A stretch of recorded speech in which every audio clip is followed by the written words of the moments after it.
Stand on any street corner in London today, and you'll hear a dozen languages in as many minutes. Nearly 40% of Londoners were born outside the UK, making this one of the most diverse cities on Earth. But rewind 2,000 years, and you'd find marshland along a tidal river, barely inhabited, strategically useless to anyone except the Romans. What happened in between? Invasion, fire, plague, revolution. A small trading post that became the heart of an empire. A city burned to ash and rebuilt from stone. Through conquest and catastrophe, London kept growing, kept adapting, kept pulling people in from everywhere. For centuries, we've had to imagine what those earlier versions of London actually looked like. Artist sketches, faded engravings, descriptions in old journals.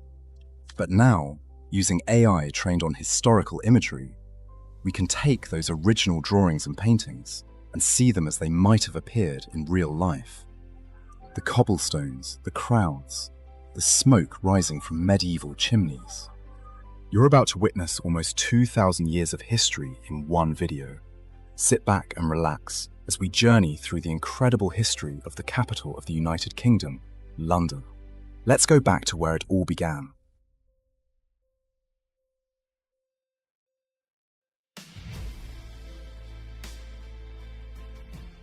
The year is 43 AD. 4 Roman legions have just landed on the Kent coast and they're pushing inland. They need a place to cross the Thames, somewhere they can build a bridge and establish supply lines back to the continent. They find it here at the river's lowest crossing point before it widens into an estuary. Within a decade, Londinium is bustling. Merchants from Gaul, soldiers from Syria, traders from North Africa. The Romans build their bridge exactly where London Bridge stands today.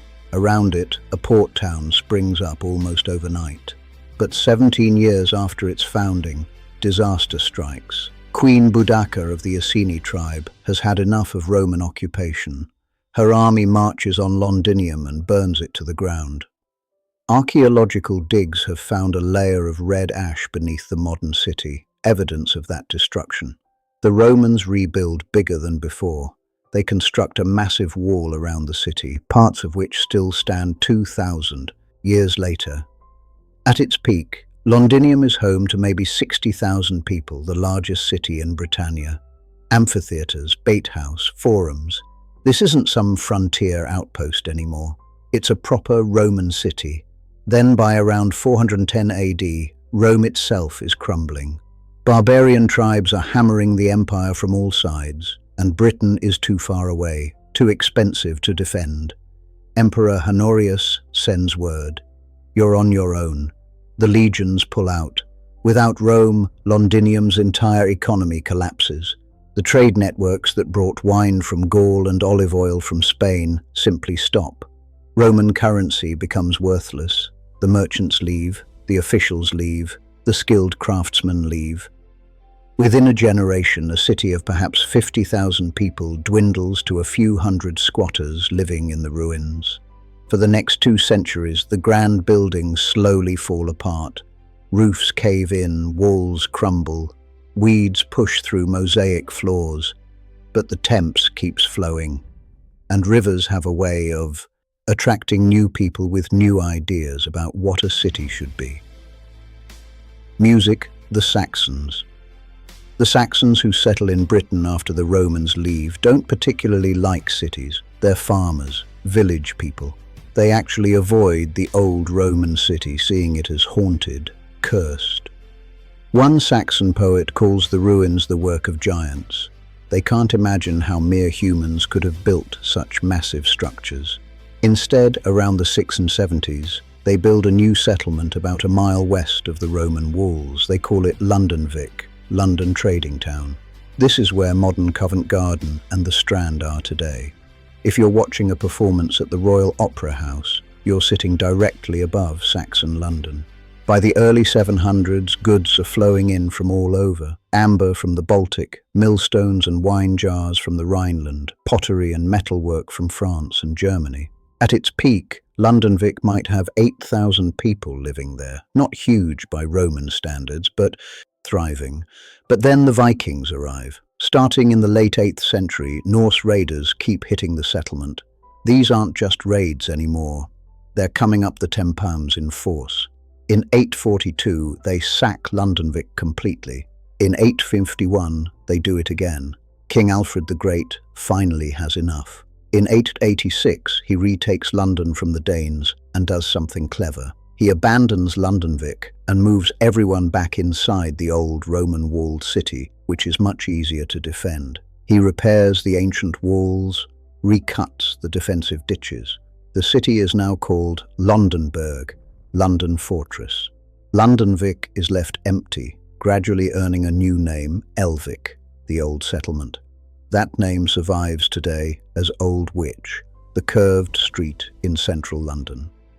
Over the next century and a half, the city changes hands multiple times between Saxon and Danish rulers.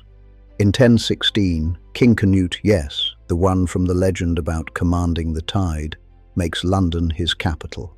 When Edward the Confessor becomes king in 1042, he builds Westminster Abbey just west of the city. That decision will shape London's geography forever. The city for commerce, Westminster for power. Edward the Confessor dies childless in January 1066, and England tears itself apart over who should rule next. Harold Godwinson is crowned king, but across the Channel, William, Duke of Normandy, claims Edward promised him the throne. In September, Harold has to march north to fight off a Norwegian invasion. He wins, but he's barely caught his breath when news arrives. William has landed on the south coast with 7,000 Norman soldiers. Harold rushes his exhausted army south and meets William at Hastings on October 14th. By nightfall, Harold is dead and William has won England. On Christmas Day, 1066, he's crowned King of England at Westminster Abbey. The Anglo-Saxon era is over. The Normans have arrived and they're going to rebuild England in their own image, starting with London. Music, medieval London, applause. William doesn't entirely trust London's population. They supported Harold after all, so he builds not one but 3 fortresses to keep them in line.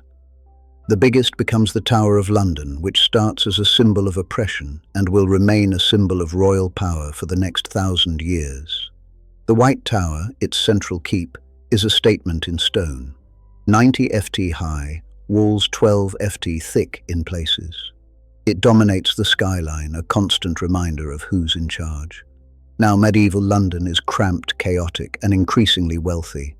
By 1100, maybe 15,000 people live here.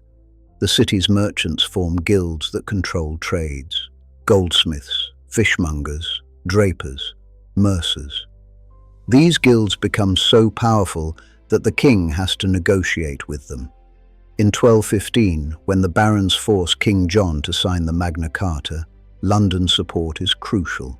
The city extracts its own concessions: the right to elect its own mayor, freedom from arbitrary taxes. London Bridge, rebuilt in stone between 1176 and 1209, becomes a city unto itself. It takes 33 years to build. Shops and houses line both sides.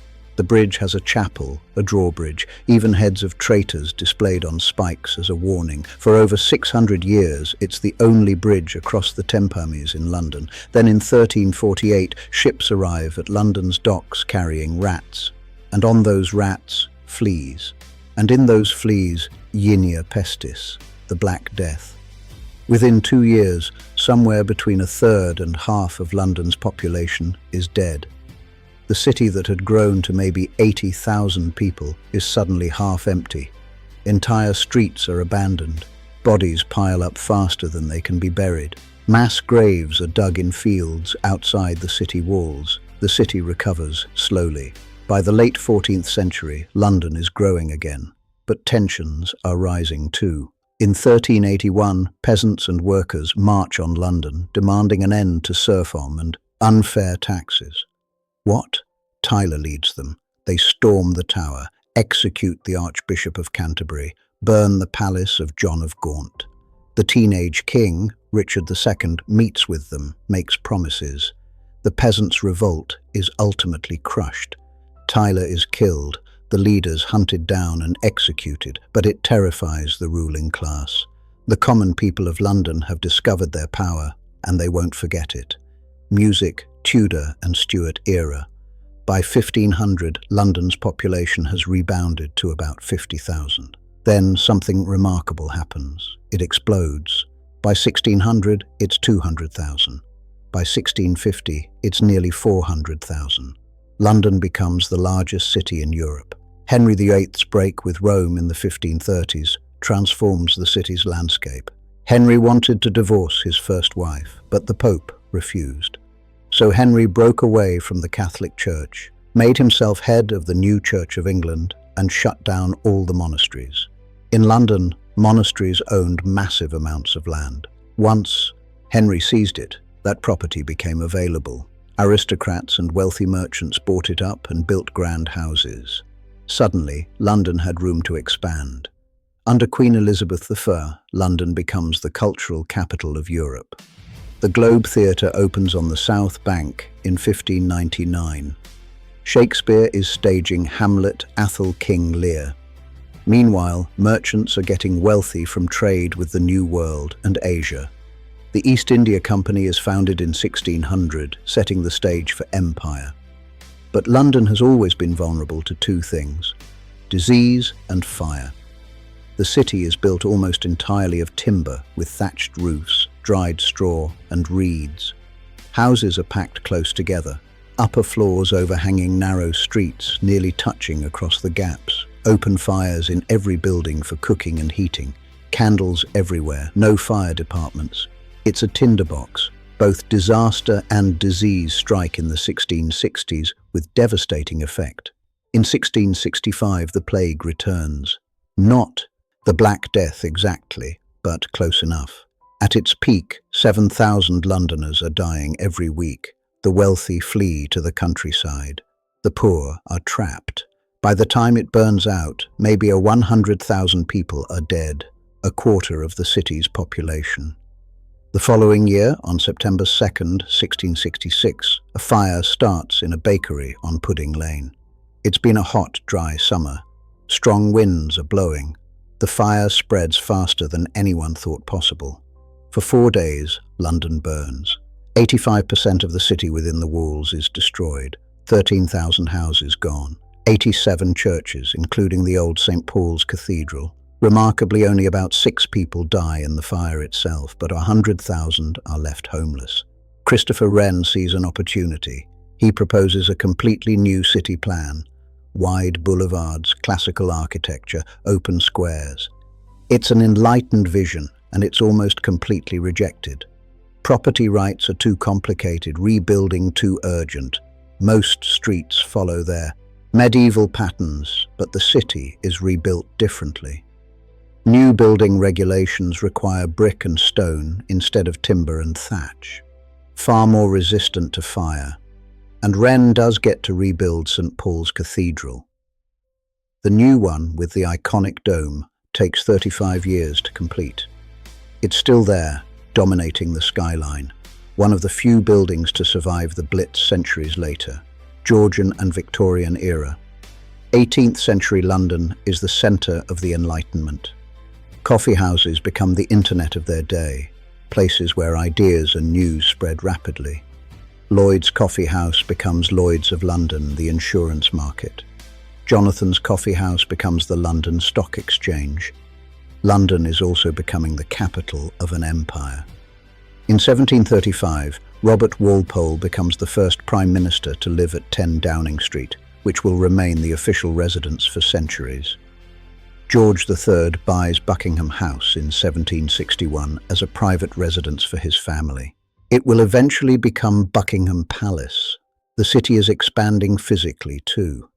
Westminster Bridge opens in 1750, finally giving London a second crossing after 6 centuries with only London Bridge.